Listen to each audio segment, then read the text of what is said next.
여러분들 오늘 이미 구역장님들을 통해서 오늘 참석 인원을 제가 며칠 전부터 파악을 해봤는데 오늘 많은 분들이 여러 가지 사정들을 다들 말씀을 하셔요.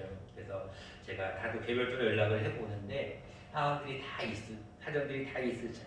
그럼에도 불구하고 여러분들은 하나님 앞에 나와서 예배드릴 수 있는 이 자체가 큰 은혜라는 것을 여러분들이 기억하시고 내가 하나님 앞에 예배드릴 수 있는 것에 대해서 감사할 수 있는 이 시간 되기를 바랍니다.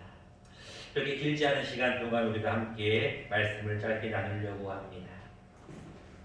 하나님이 사랑이시라는 이 말씀은 우리가 잘 아는 그런 말씀이고 이 요한일서의 말씀은 우리가 너무나 잘 알고 있는 하나님에 대한 속성에 대한 말씀이 기록되어 있는 거예요.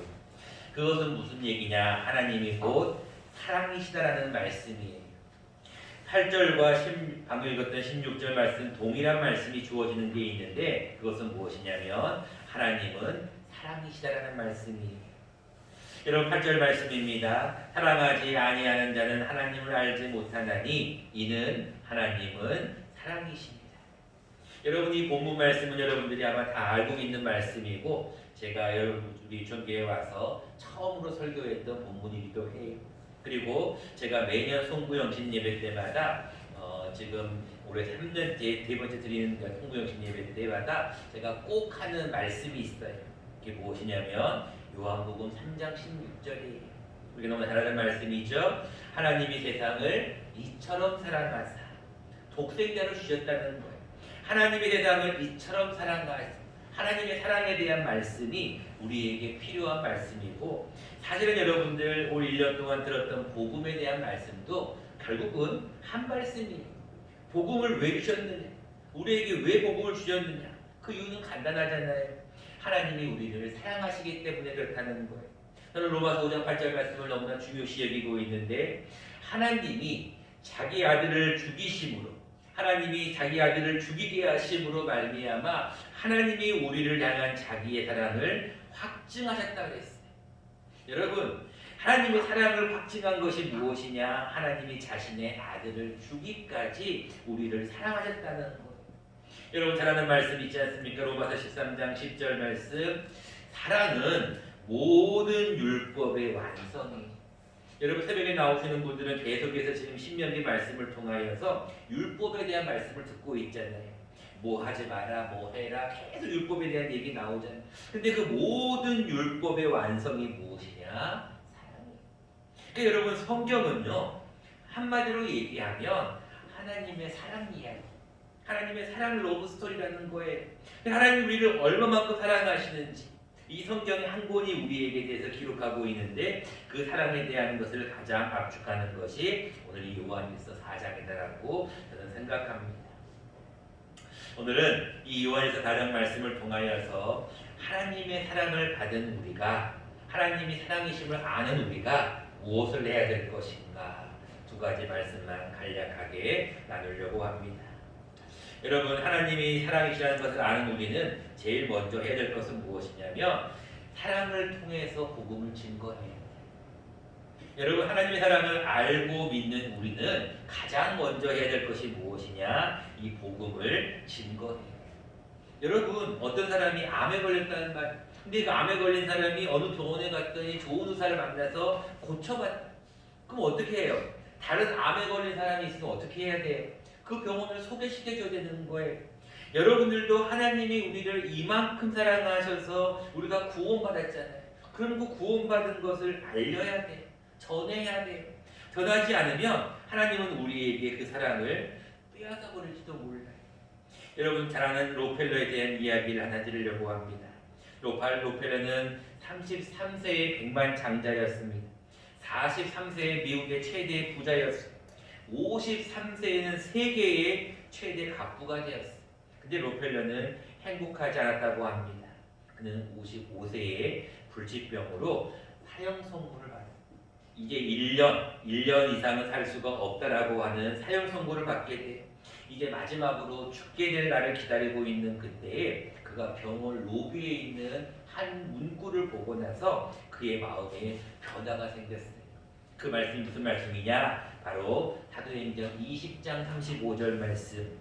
주는 자가 받는 자보다 복되도다라는 말씀이에요. 그 말씀을 딱 보고 마음의 감동을 받아가지고 눈물을 흘리고 있는데 병원에 누가 오냐면은 돈이 없어서 입원을 당하지 못하는, 입원을 거절당한 사람이 들어갑니다.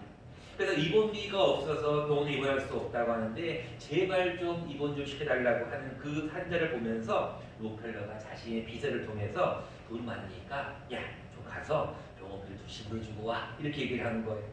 그래서 병원비를 지불받은 그 환자가 기적적으로 나은 거예요. 너무나 기쁜 마음으로 와서 누가 나를 도와줬는지를 생각하면서 주위를 찾다가 록펠러라는 것을 알게 되었을 때 그 환자가 록펠러에게 감사 인사를. 근데 록펠러는 그 이야기를 사건을 통해서 그가 달라졌는데, 그가 뭐가 달라졌느냐? 아, 나는 지금까지 돈을 벌었는데 그 돈을 벌 때 행복이 없었다는 거예요. 기쁨이 없었다는 거예요. 근데 남에게 뭔가를 주고 베풀었더니 너무나 기쁘더라는 거예요. 남에게 뭔가를 베풀었을 때 그 베품의 기쁨이 너무나 컸다는 거예요. 그때부터 록펠러의 인생은 달라졌어요. 그가 98세까지 살았는데 그는 나중에 회고록에 이런 얘기를 합니다. 인생 전반기 55세까지는 나는 쫓기며 살았다. 그런데 후반기 43년은 나는 너무나 행복하게 살았다. 그 이유는 무엇이냐? 남에게 베풀었기 때문이다. 여러분 마찬가지입니다. 우리가 하나님의 사랑을 알고 있는 우리는 베풀어야 돼요.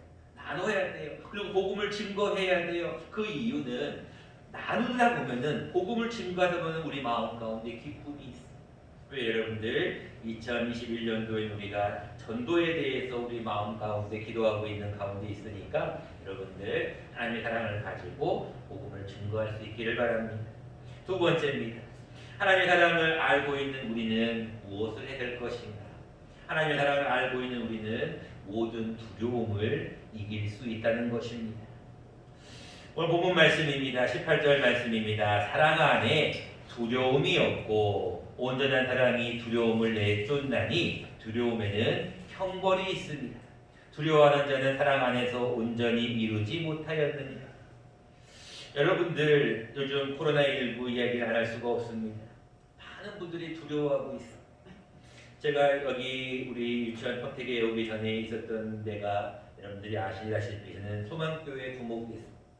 특별히 소망 수양관의 사역을 담당하고 있었어요. 지금 그 소망 수양관이 무엇으로 쓰이고 있냐면 뉴스를 통해 보신 분들도 있겠지만 생활치료센터로 쓰이고 있습니다. 거기 지금 많은 확진자들이 와서 생활치료센터에 말 그대로 치료받는 그런 곳으로 쓰입니다. 다른 교회들도 많은 교회들도 그런 일을 하고 있는데 그곳에도 지금 많은 환자들이 오고 가고 하나 봐요. 근데 이제 제가 어차피 연구가 있으니까 이런저런 정보를 듣다 보면 코로나 확진자들이 걸린 자들의 모습을 많이 듣게 됩니다. 근데 공통적인 게 있어요. 코로나 확진자에 걸리신 분들이 많은 분들이 이런 얘기를 하는데 너무나 두렵다는 거. 왜? 갇혀 있으니까.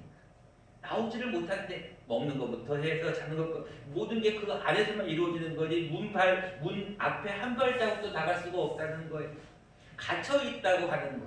그리고 이 병이 낫지 못할 수도 있다고 하는 두려움이 있다는 거. 근데 여러분 오늘 뭐라고 말씀하고 있습니까? 사랑 안에 두려움이 없다는 거. 온전한 사랑이 두려움을 내쫓는다는 거예요. 여러분 사실 여러분들도 두려운 마음이 있잖아요. 사실 우리가 코로나가 걸릴 것인가, 코로나가 확진될 것인가. 오늘도 평택에 열 몇 명, 어제는 여러분 매일매일 우리가 지금 이런 뉴스를 듣고 있잖아요. 근데 여러분 가운데 두려움도 있지만 하나님 앞에 또 어떤 마음도 있어요. 하나님의 사랑이 나를 이렇게 인도하신다. 하나님의 사랑이 나를 인도하실 거야. 하나님의 사랑이 나를 앞으로 모든 것을 선한 길로 나를 이끌어 주실 거야라고 하는 믿음이 있잖아요. 그 믿음이 있기 때문에 오늘도 우리는 하나님 앞에 나와 예배하는 거예요. 여러분 이제 영신 예배를 통하여서 2021년도 첫 예배를 하나님 앞에 드립니다. 여러분 이제 오늘 마지막 송구 예배를 통하여 하나님 앞에 감사의 기도를 돌려야 됩니다. 그리고 여러분 좀 더 영상도 보시겠지만 1년 동안 한번 가만히 한번 돌이켜보세요. 그 어느 것 하나도 하나님이 도와주지 않는 게 있었습니까? 다 도와주셨어요. 이제 하나님 앞에 2021년도 맡깁시다. 하나님께서 우리를 어떤 길로 인도하실는지 우리는 몰라요. 한 가지 알고 있는 것은 이거예요. 하나님이 나를 사랑하고 있다. 있다는 하나님이 사랑이시다. 하나님 나를 사랑하고 있다는 이 사실 한 가지만 안다면 우리에게는 어떤 두려움도 없을 거라고 생각합니다. 믿음의 귀한 성도님들, 하나님 앞에 나와 송구 예배를 드리시는 여러분들, 하나님은 사랑이십니다. 하나님은 여러분들을 사랑하시는 사랑의 하나님이심을 꼭 믿으시고 나아가는 저와 여러분 되시기를 간절히 축원합니다. 고마워